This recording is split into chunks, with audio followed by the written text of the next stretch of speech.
할렐루야. 3일간도 평안하셨습니까? 주일날 그렇게 광고 드렸는데 예보된 장마가 많이 이제 비가 오지 않아서 참 다행인 것 같습니다. 비 피해 많이 없으셨죠? 예, 우리 항상 주님의 은혜와 그 지키심과 보호하심에 항상 살아가는 우리 귀한 성도 되셨으면 좋겠고요. 그리고 우리가 기도 때 함께 나눈 것처럼 입원하시고 또한 치료 중에 있는 분들이 있습니다. 우리 교우들을 위해 기도하며 또한 서로 챙기고 섬기는 그런 하나님의 은혜 성도, 복된 성도 모두가 되실 수 있기를 주님의 이름으로 축복합니다. 여러분, 지난 시간에 나눈 11장까지, 1장부터 11장까지는 로마서의 교리서에 관한 말씀으로 되어 있습니다. 지난주에도 그 말씀 잠깐 드렸지만, 근데 사실 대부분이 교리에 관한 말씀이 많이 나오긴 하지만, 그럼 교리만 있느냐? 그렇지 않고, 이제 오늘부터 나눌 말씀이 사실은 이전에 다 나오는 말씀, 특히 6장에 보면 그 말씀이 나오는데, 성령의 인도하심으로 우리가 어떻게 살아가야 되냐? 성령의 삶, 성도의 삶에 대해서 얘기합니다. 중간중간에 계속 바울은 실천에 관한 말씀도 그렇게 선포하며 우리에게 가르치고 있습니다. 그래서 오늘부터 시작되는 이 실천편, 성도의 생활에 관한 말씀이 전혀 생소한 것이 아니라 이미 앞에서 간략하게 바울이 다루었던 내용들을 이제 오늘부터는 구체적이고 상세하게 우리에게 설명하며 말씀해 주고 있습니다.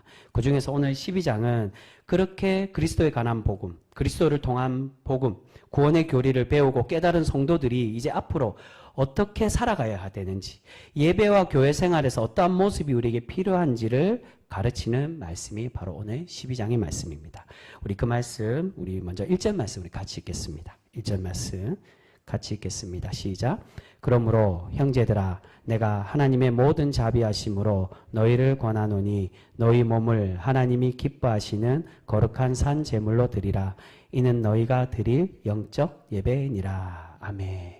우리에게 너무나도 잘 알려진 유명한 말씀입니다. 사실 이 12장과 그리고 이 그리스도의 생활편이 15장 중반까지 이어집니다. 그리고 15장 중간부터 마지막 16장까지 이제 인사말, 이제 자신의 이 로마에 편지 보내는 그 이유와 그 전에 1장 때 말씀드렸죠. 내가 스페인으로 가기 원하는데 후원받기 원한다. 이제 그게 사실 이 편지에 그 숨겨져 있는 바울의 이면의 그 의도고 목적입니다. 그 말씀이 15장 후반부터 이제 16장까지 이어지면서 인사를 하고요. 15장 중반까지가 그리스도의 삶에 대한 부분인데 그 중에서 가장 핵심의 핵심의 말씀이 뭐냐? 바로 이 12장 1절 말씀이라고 할 수 있습니다.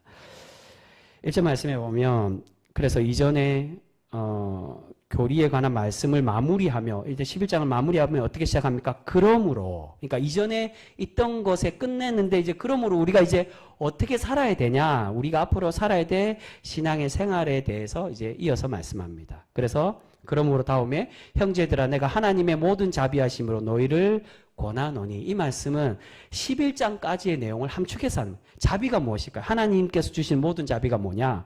바로 지금까지 우리가 11장 통해 함께 나누었던 말씀, 예수 그리스도를 통한 우리를 구원하시는 하나님의 그 은혜, 그 은혜로 주시는 그 구원하심이 바로 모든 자비하심, 그것을 말합니다. 그 자비하심으로 이제 너희에게 권한다. 이제 이 모든 것을 너희가 깨달았기 때문에, 너희에게 가르쳤기 때문에, 은혜로 구원받는다는 걸 너희가 이제 알고 깨달아서 너희에게 이제 가르쳤으니, 그러면 그 깨달은 너희들이 이제 앞으로 어떻게 살아야 되냐? 이제 그 말씀이 이 12장 1절부터 시작이 됩니다.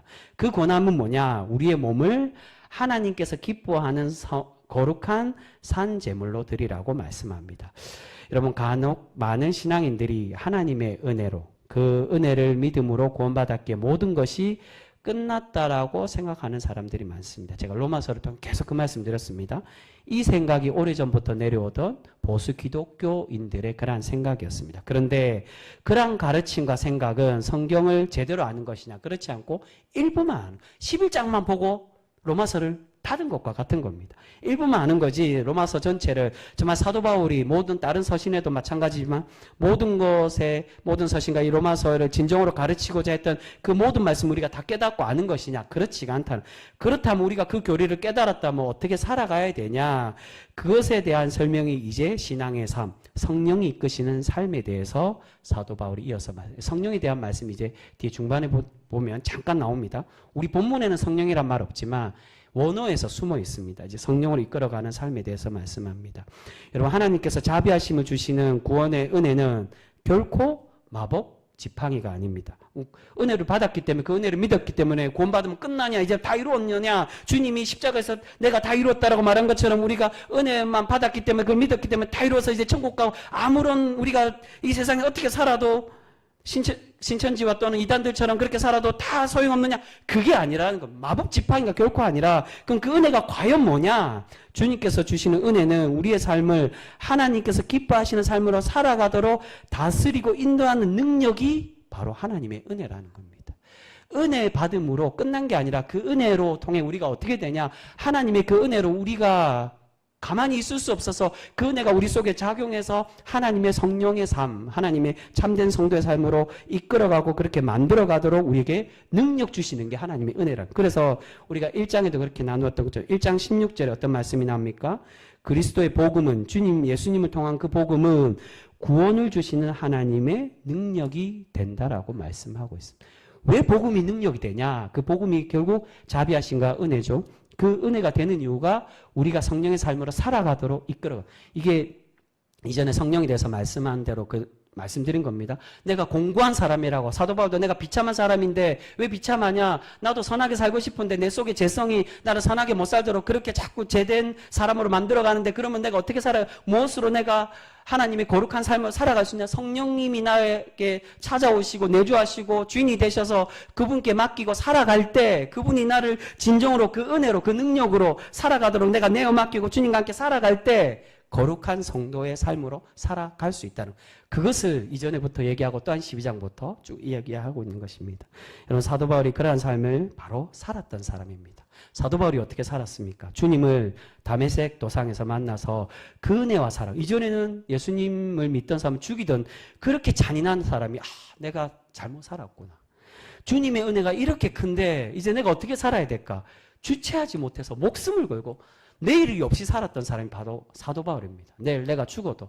그래서 예루살렘에 이 위로하기 위한 봉헌 헌금을 들고 그 기근을 겪었던 예루살렘 교회의 사람들 위로하기 위해 그 예물을 들고 갈 때 많은 사람들이 예언할 때 당신이 거기 가면 잡혀서 죽게 된다고 고초를 겪는다 그렇게 얘기해도 그래도 나는 가겠다라고 주님의 복음을 위해 내일을 생각하고 살았던 사람.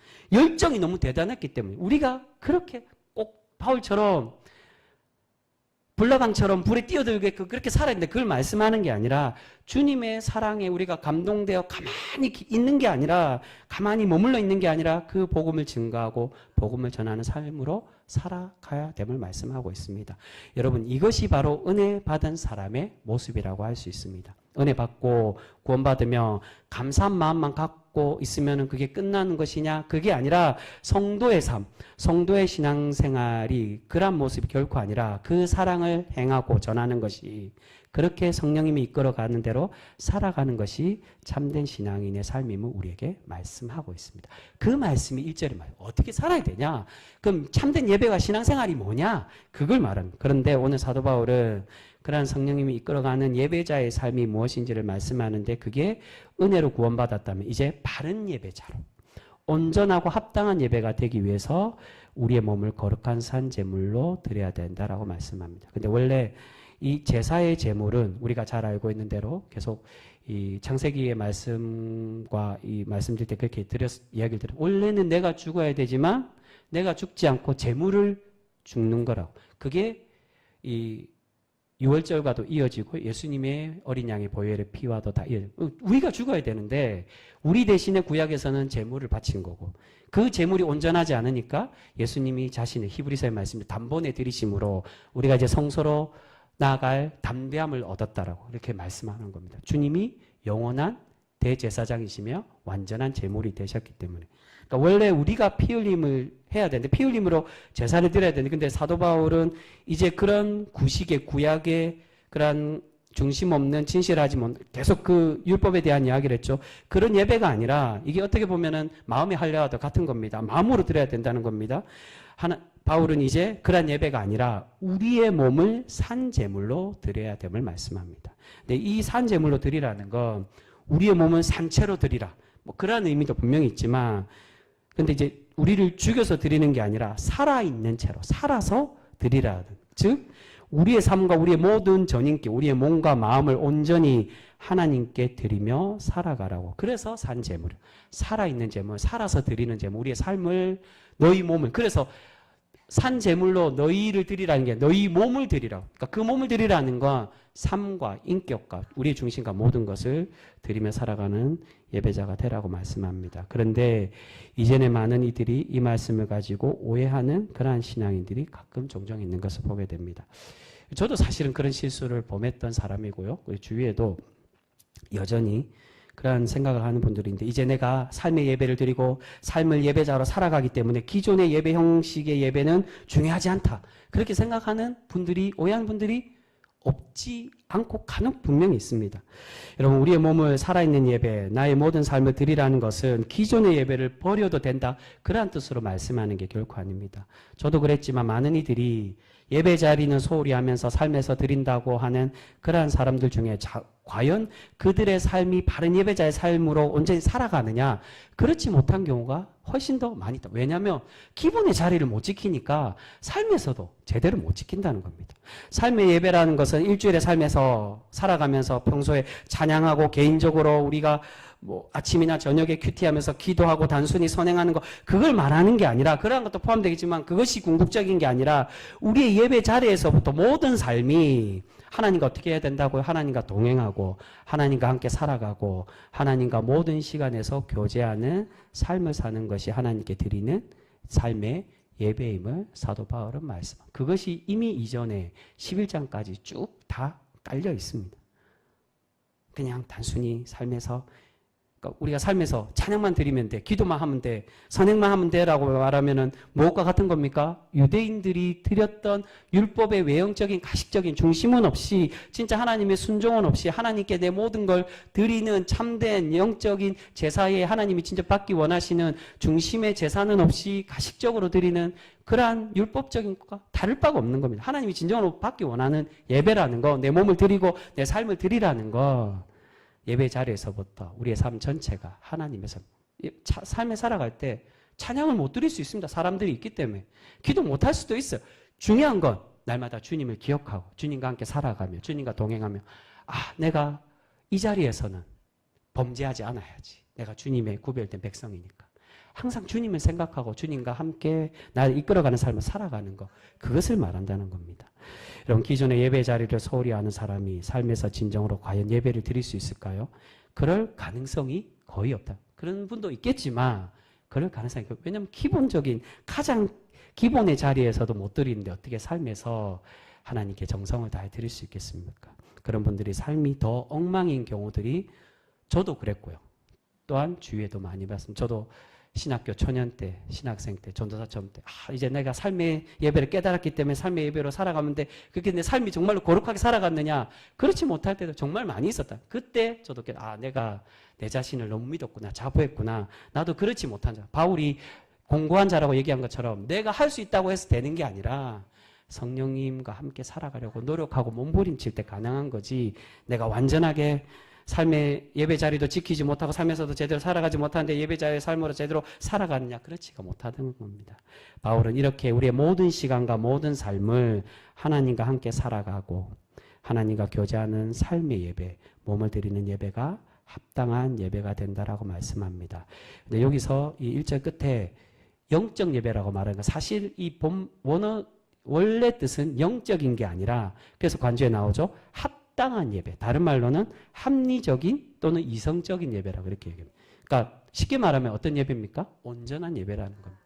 우리의 몸을 드리고 삶을 드리는 것, 산 제물로 나를 드리는 것, 그것이 하나님이 우리에게 받으시는 진정한 합리적이고 우리의 이성으로 온전히 다 드리는 생각과 우리의 마음과 생각을 다 드리는 진정한 합당한 예배, 온전한 예배가 될 수 있다라고 말씀합니다. 그렇다면 우리가 몸을 드리는 것, 삶을 드리는 합당한 예배란 과연 무엇이냐? 그 예배가 무엇인지를 바로 2절에서 말씀하고 있습니다. 우리 2절 말씀 같이 읽겠습니다. 2절 말씀 같이 읽습니다. 시작.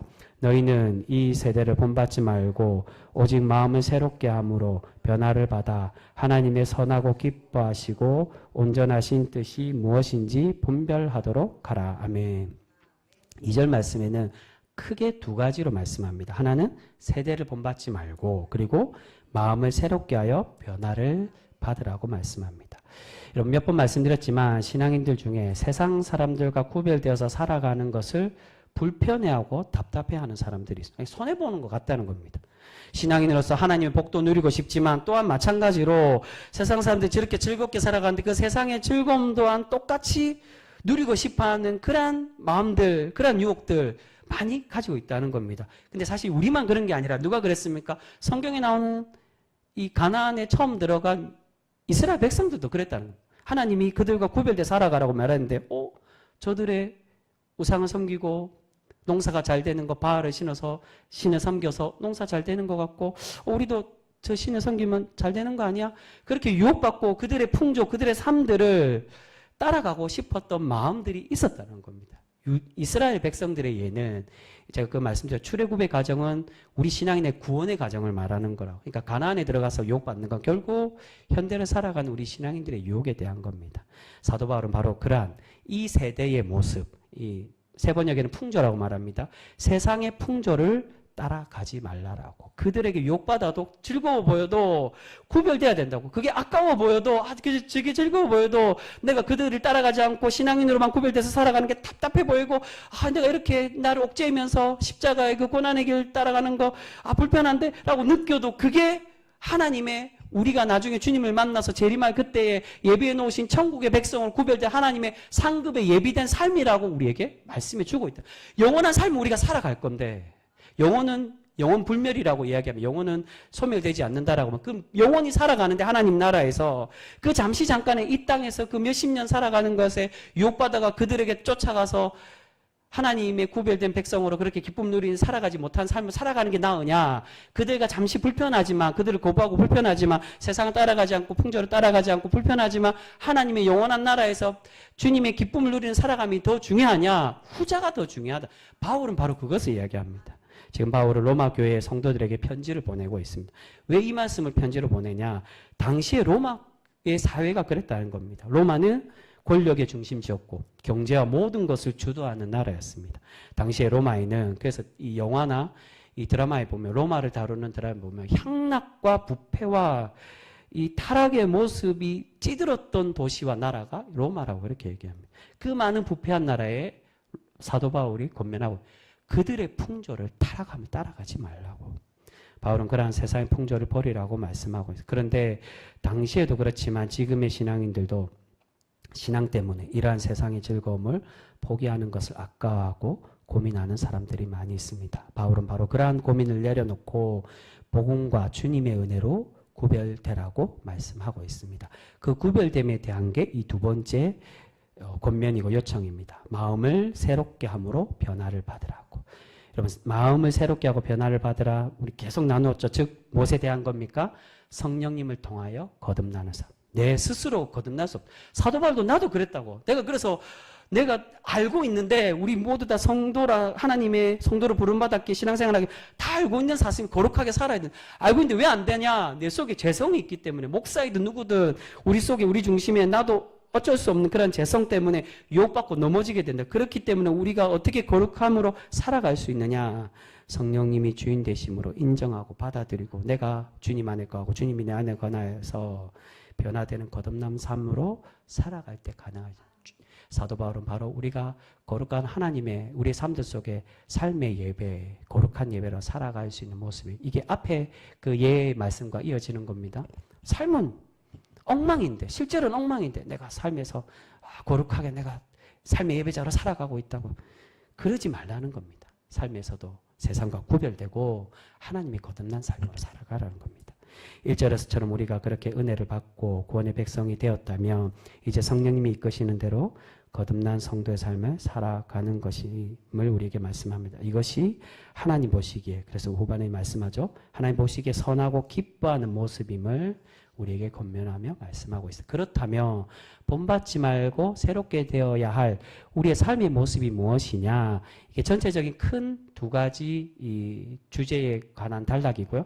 그 세부 수칙이 3절부터 마지막 21절까지입니다. 이 제일 길기 때문에 제가 1, 2절을 길게 설명했고요. 이제 3절부터 이제 금방 쑥쑥 넘어갑니다. 우리 3절에서 5절까지 말씀 우리 같이 먼저 읽겠습니다.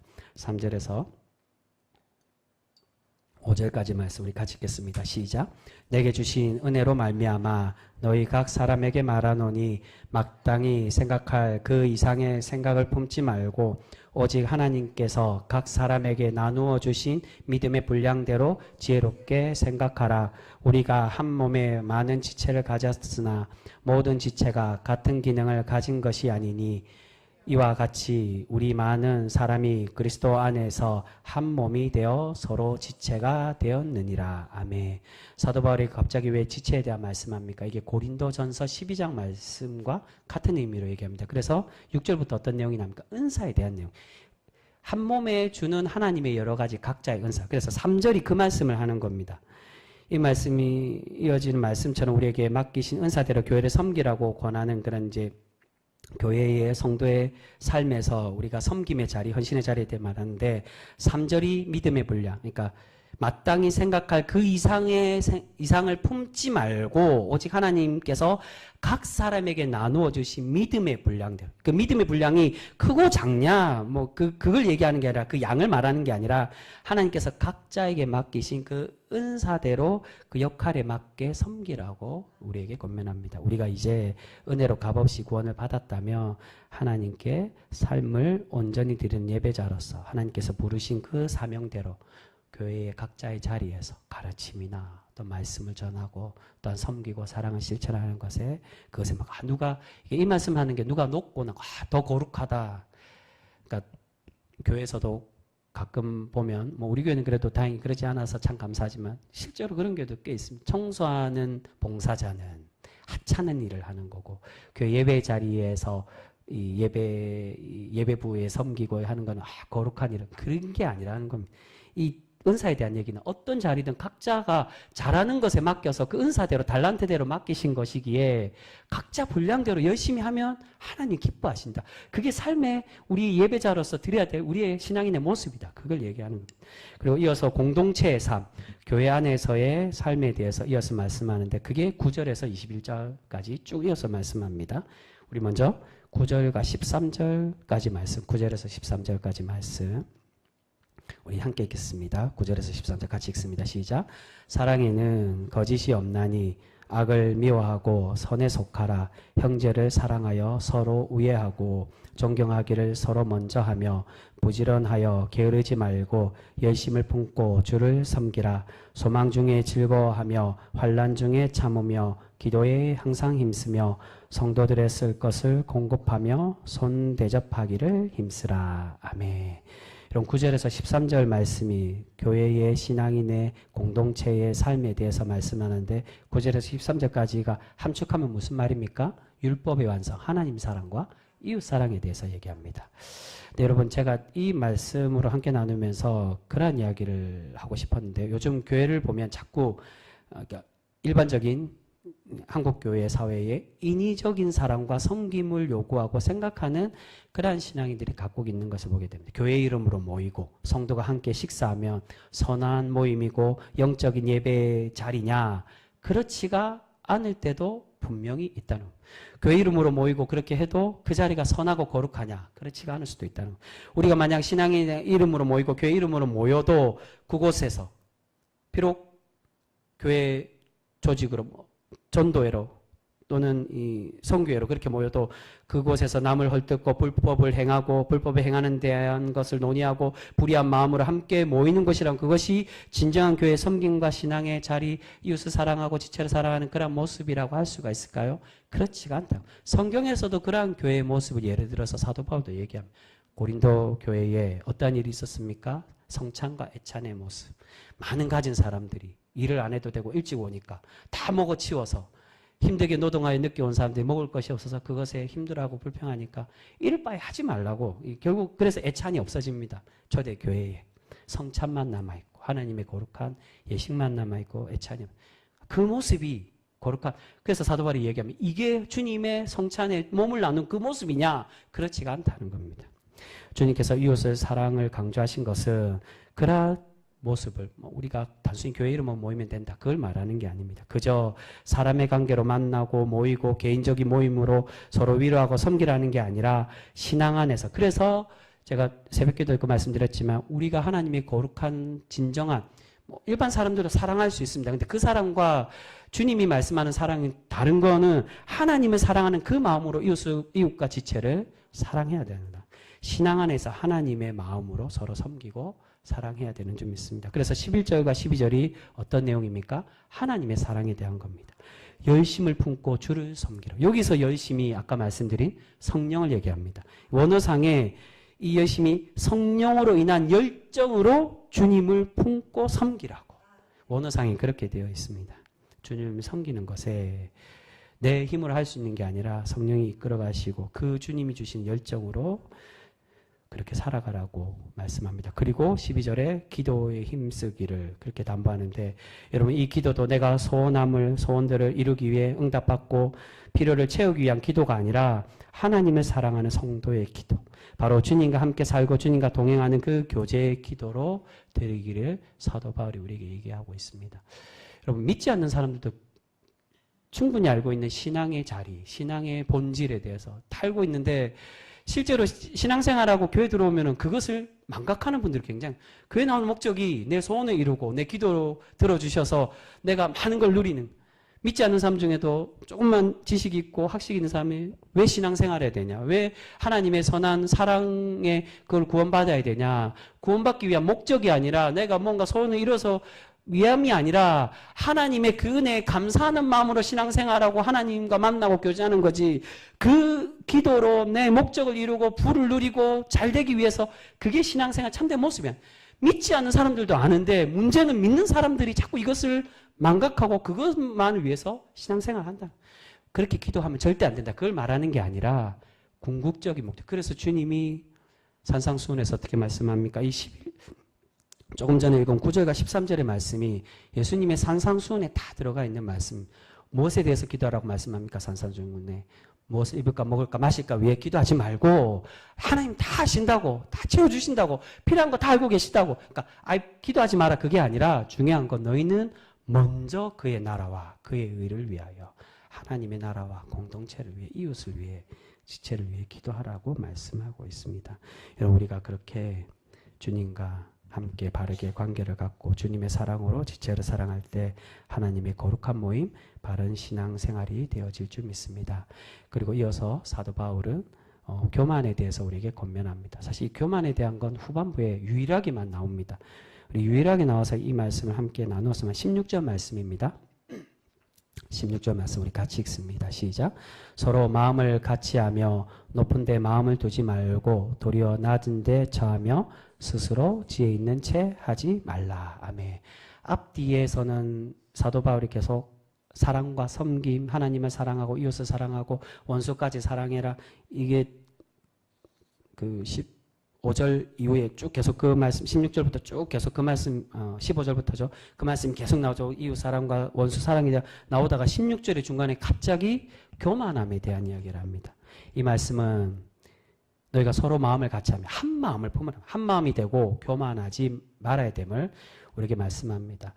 여러분 제가 여러 번 이 헌금과 물질에 대한 말씀을 드린 적이 있습니다. 근데 오해하시는 분들이 있어서 제가 이 말씀을 많이 드리고 적게 드림이 중요한 게 아니라 중심이 중요하고 겸손이 중요하다라고 그렇게 말씀을 많이 드렸습니다. 근데 그렇게 말씀드리니까 가끔 오해하시는 분들이 있습니다. 헌금을 많이 드리고 적게 드리는 게 중요한 게 아니니까 많이 드려도 소용없구나, 많이 드리지 말란 얘기인가? 그게 아니라는 겁니다. 여러분. 당연히 하나님께 우리가 정성 모아 있어도 안 드리는 사람이 너무 많은데 그 없는 중에도 드리고 있음으로 해서 많이 드리는 것 당연히 아름다운 모습인 하나님께서 우리가 정성 모아 많이 드리고 또한 하나님께 헌신하는 거 당연히 기뻐하시고 우리의 그 헌신을 기뻐 받으시고, 근데 중요한 게 무엇이라는 겁니까? 이 물질의 분량에 대한 의미가 하나님께 칭찬받는 사람이 돼야 되지, 그 교만함, 사람에게 칭찬받기 위해 보이기 위해 그렇게 드리며 살아가는 우리의 내가 높아지려는 모습, 그것이 중요하지 않다. 봉사에서도 마찬가지. 내가 봉사하는 것도 사람에게 칭찬받기 위해, 알리기 위해, 내가 이만큼 드렸으니까 알아주겠지. 그게 중요하지 않다는 것. 사람에게 잘 보이려고 높임받기 원하고 칭찬받기 원하는 것은 결코 참 신앙인의 모습이 아닙니다. 우리가 자칫 그 사람을 칭찬하다 보면 어떻게 될까요? 칭찬해주기 바라시는 분들이, 근데 칭찬하면 어떻게 되겠습니까? 저도 그럴 때가 있었습니다. 자괴감에 빠진다니까요.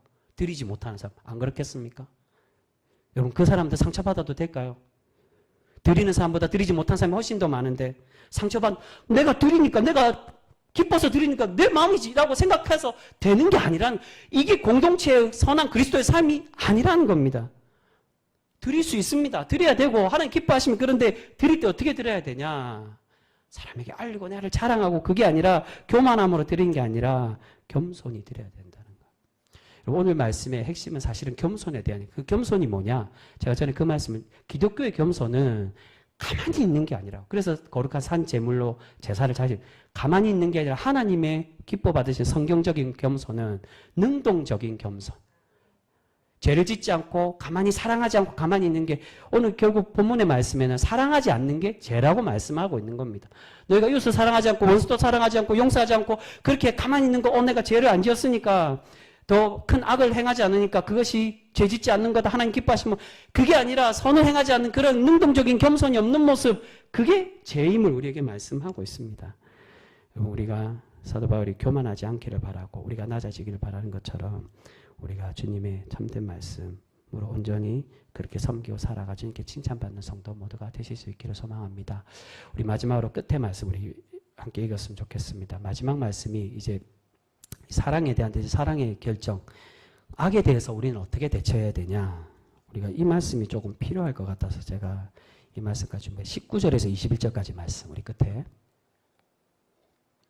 이 말씀만 하고 우리 마치려고 합니다. 19절에서 21절까지 말씀을 같이 읽겠습니다. 시작. 내 사랑하는 자들아 너희가 친히 원수를 갚지 말고 하나님의 진노하심에 맡기라. 기록되었으되 원수 갚는 것이 내게 있으니 내가 갚으리라고 주께서 말씀하시느니라. 내 원수가 줄이거든 먹이고 목마르거든 마시게 하라. 그리함으로 내가 숯불을 그 머리에 쌓아놓으니라. 악에게 지지 말고 선으로 악을 이기라. 아멘.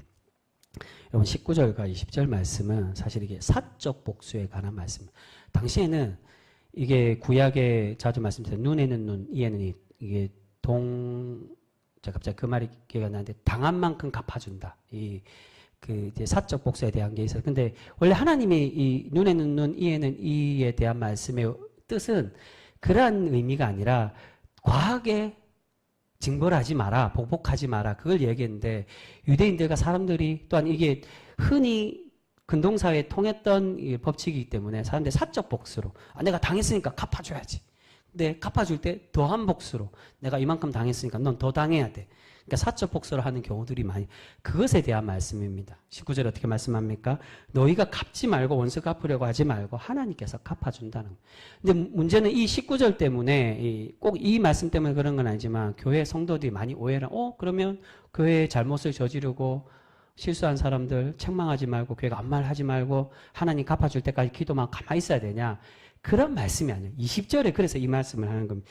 20절 후반에 이게 잠언서에 나오는 말씀입니다. 그래서 밑에 관조에 보면도 나오죠. 잠언서 25장에 나온다고. 내가 숯불을 그 머리에 쌓아놓으리라.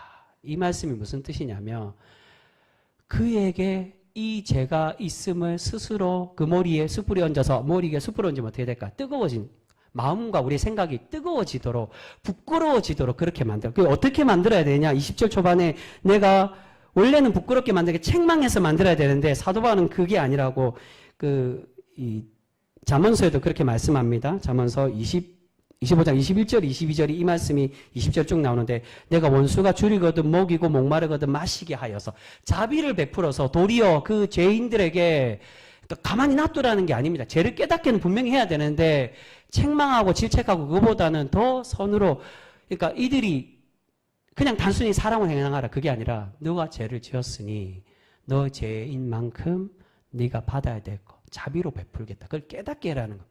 그래서 도리어 부끄러워하게끔 해라고. 내가 이런 죄인인데 주님이 우리를 구원하신 것처럼 이 죄 많은 우리를 구원하신 것처럼 나를 이렇게 성도들이 용서하고 사랑해 주는구나. 부끄럽게 하라고 그렇게 그러니까 깨닫지 안 와도 된다. 그냥 방관해라 그 말이 아니라 그들이 주님의 말씀과 은혜 안에 깨달을 수 있도록 그렇게 권면하라고 말씀합니다. 악을 악으로 갚지 말고 악을 선으로 갚으라고 사도 바울은 신앙인의 삶에 대해서 그렇게 마지막으로 당부하며 권면하고 있습니다. 여러분, 오늘 사도 바울은 우리가 구원받은 백성으로 드려야 될 진정한 예배, 신앙인의 삶에 대해서 오늘 12장을 통해 우리에게 교훈해 주고 있습니다. 그것은 우리가 이러한 주님이 기뻐 받으시는 삶으로 살아갈 때 각자의 분량대로 서로 비교하지 않고 정말 아름답게 섬기는구나라는 걸 인정하고, 개인적인 모임으로 막 뒤에서 헐뜯고 그런 모임이 아니라 진정한 하나님의 사랑하는 마음으로 이웃을 사랑하여 함께 모이고 섬기고 하나님을 열정적으로 사랑하는 신앙의 기본도 지키며 또한 원수까지도 사랑하고, 원수를 내버려 두라는 게 아니라 깨달을 수 있도록 만들고, 또한 교만하지 않고 겸손히 주님께 온전히 나아가는 그러한 진정한 예배를 드리며 살아갈 때 하나님께서 우리를 칭찬하시며 우리의 예배를 합당히 기뻐 받아 주실 줄 믿습니다. 아무쪼록 우리가 오늘 이 사도 바울의 권면을 통해 우리는 어떻게 살아가야 되는지 진정으로, 그래서 성경을 진리라고 말합니다. 이게 2000년 전에 있었던 이야기인데 여러분, 우리와 전혀 다른 이야기입니까? 그렇지 않고 똑같이 교회 안에서 일어나고 우리가 행하고 실수하는 그런 모습들입니다. 그렇기 때문에 성경이 진리라고, 2000년이 넘었어도 시대를 초월하고 시간을 초월하는 하나님이 여전히 우리와 함께 계시듯 우리의 마음을 주장하고 우리를 깨닫게 하는 말씀입니다. 우리가 오늘 말씀을 가슴 속 깊이 새겨서 하나님의 거룩한 말씀, 세상의 풍조를 따라가지 말아야 될 모습이 과연 뭐냐, 우리의 마음을 거룩함으로 주님께 새롭게 돼야 될, 변화돼야 될 성령의 거듭남이 과연 뭐냐, 우리가 깊이 묵상하여서 하나님이 기뻐 받으시는 그런 참된 예배자의 삶으로 살아가실 수 있는 우리가 복된 성도 모두가 되실 수 있기를 주님의 이름으로 축복합니다. 기도하겠습니다.